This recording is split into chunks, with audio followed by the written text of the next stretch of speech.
Often services online require you to register and give personal information, things like email addresses, home address, even your phone number and other personal information. As you're aware, you need to minimize the information that you give out and the amount of places that you register. This protects you from identity theft, it protects you from privacy invasions, from spam, from phishing, etc. Where possible, simply avoid creating an account or registering.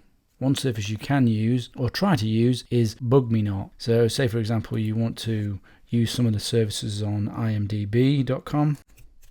Do a search on here, and there are shared accounts that you can use for IMDb that will give you access to the functionality that you want to access, that you can only access if you're registered by this shared account. And there's also a plugin you can get for BugMeNot. So this will work for a number of sites as long as you don't need to use that login for anything private. You want to use it generically, then this works just fine. If you have to register, say for example you want an account on a forum, then use fake information wherever possible, name, address, age, location, etc., as none of these are generally verifiable.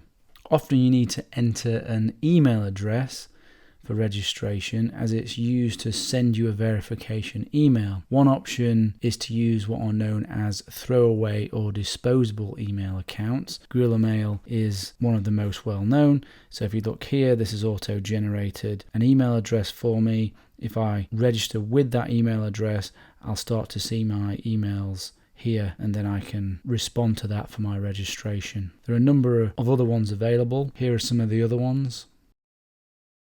But obviously, remember, anyone else can read these emails who knows this unique email address, and the hosting company can. So this is more of an anonymity thing over security. And of course, if they send you passwords via this disposable email account, then you obviously do need to change it. But if you want to keep access to the service and you want some security out of the service, then probably the best option is to use an email account you have set up for this purpose, being the identity you are associating with the service you are registering for, separate from the email attached to your true identity.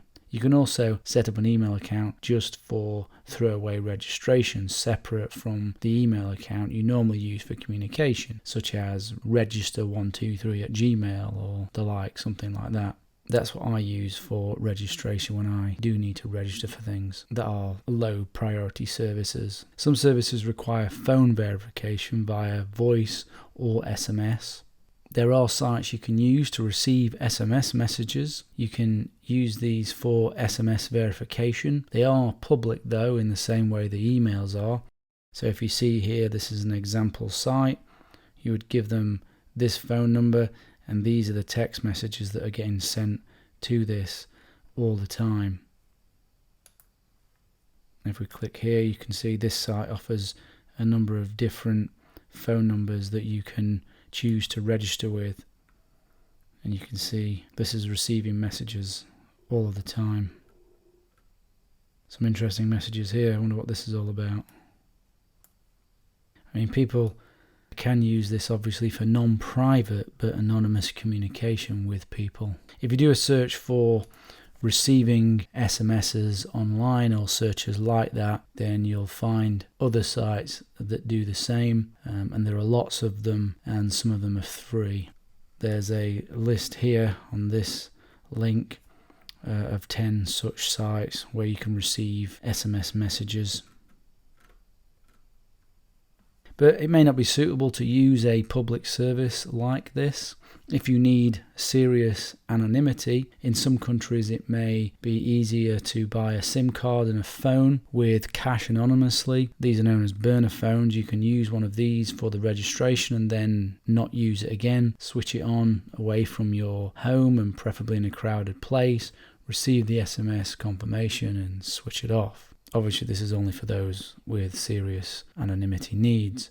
Nation states do monitor for-burner phones that are switched on occasionally and for short periods of time. Then they cross-correlate it with other phones in the area for profiling. You can buy verified email accounts and other verified accounts if you look on hacker forums and dark web forums that are already pre-verified, and you can buy them with Bitcoin anonymously. You would need to search on the various forums for such services.